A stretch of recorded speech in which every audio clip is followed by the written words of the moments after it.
Well, good afternoon, my lovelies, and welcome to an impromptu Barefoot Crafts.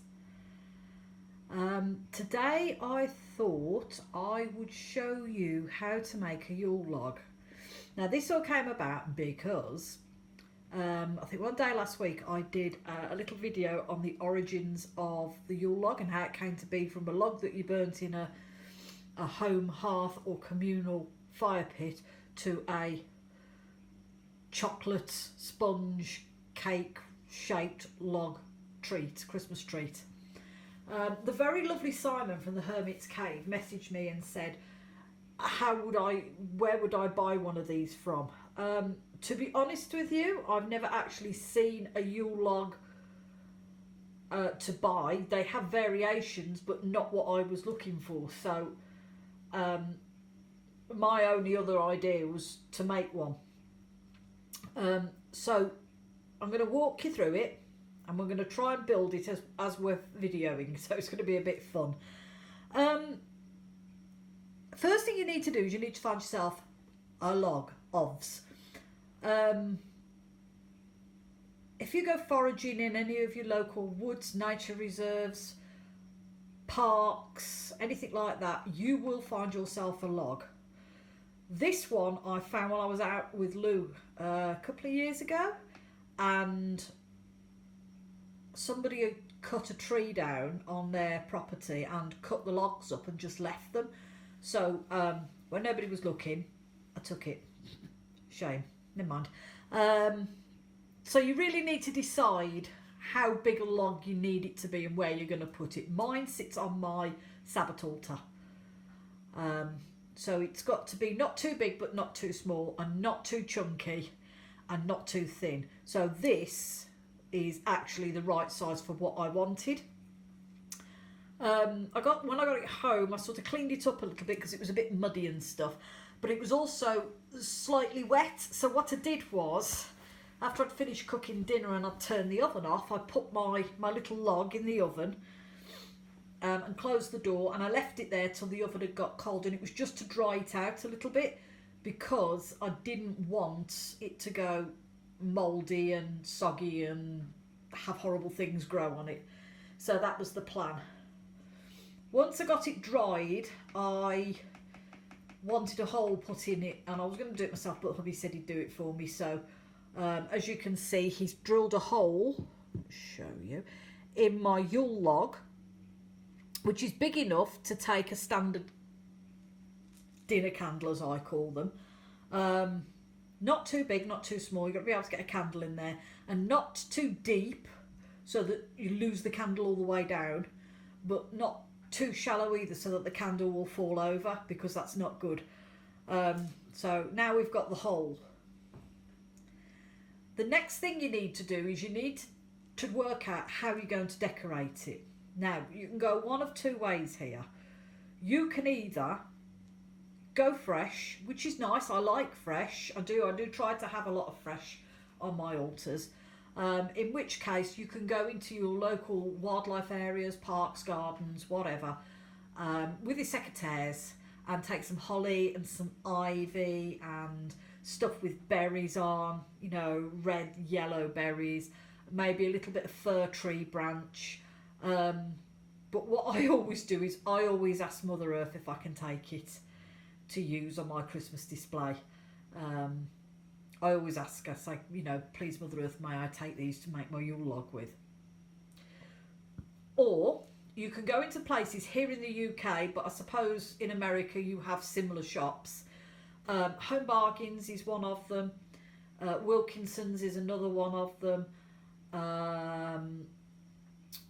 You know, department stores, the Range will have some. I've seen some on the markets today in town. Artificial Christmas foliage. So I would say the Range, not the Range, the Hobbycraft, but Hobbycraft is a bit expensive. So anywhere where you can find them, anything priced from about 99p to a couple of quid is probably all you'll need. So, oh, pine cones as well. You'll need some pine cones. So now we can start decorating, but before we do that, we need to work out how we're going to fix our foliage to the log. Now, you can either go hot glue gun, which is great for things like the pine cones, and it's also great for gluing little forest critters on it if you want to.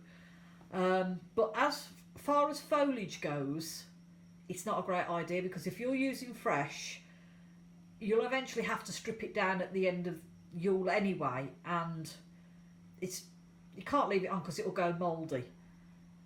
So what I decided to do was I popped into my local hardware store, independent hardware store, and I bought these. Oh, there we go. These are 15mm netting staples. Now I'll just get one out and show you.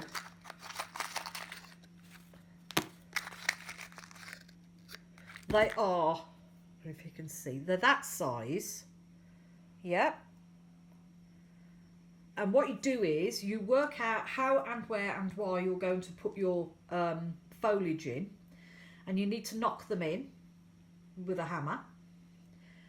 So I usually run some along the top here and maybe some on the bottom. You need to knock them in so that they are deep enough not to move around, but not too deep so that you can't get things in, and not too loose so that they ping out everywhere and stuff falls out. So once you've knocked your fencing staples in, the fun part comes. The fun part is decorating it. So I've gone artificial this year, so I've got some holly and berries, because I thought I'd go artificial this year. I've got some fir tree cone and berries in with artificial snow. What else have I got? Oh, I've got one of those little gold rose with some fir trees, more holly and berries, more foliage, and a nice little bundle of Christmas berries, and also, just to jazz it up somewhat, a little Christmas robin. So here comes the fun bit, lovelies. The idea is that you feed this in through your staples as best as you can,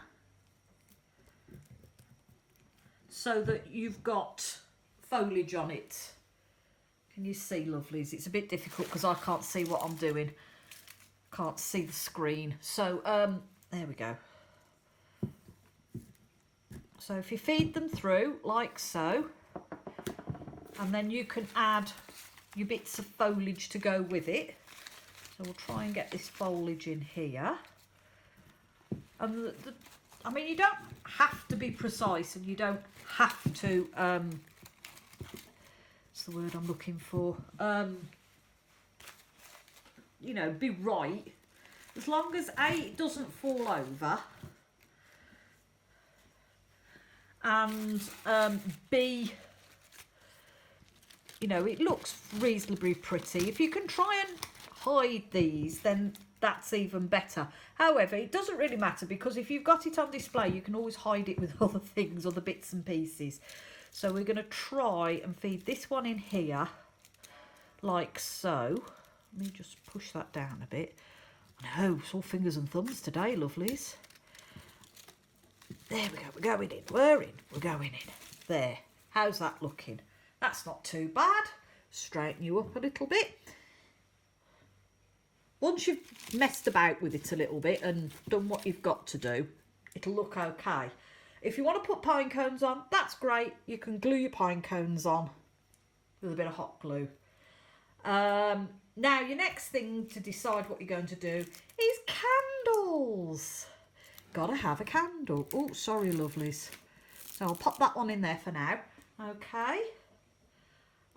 So, yeah, candles. Now, these are just ordinary dinner candles, Christmassy ones. You can get red ones, green ones, gold ones, silver ones, white ones, Christmas colours, you know, and that's that sorted. And then when you've done, you can put your little animals on, put your little robin on or whatever you've got, and there you have your very homemade Yule log that you can decorate every year. Different colours, different Christmas ideas, and it can sit on your Sabbath altar or your altar and look very festive and very Christmassy. So lovelies, I hope you enjoyed that, and I hope it was a help, because believe me, I've not gone hands-free before, as you can see, hands-free. So have fun trying to make this, lovelies, and if you've managed to make one, I'd like to see them. Tag them, put them on the Facebook page, the Barefoot Pagan Facebook page, or add it to the channel. So lovelies, have a wonderful Saturday afternoon, and I'm sending you all much love and many blessings.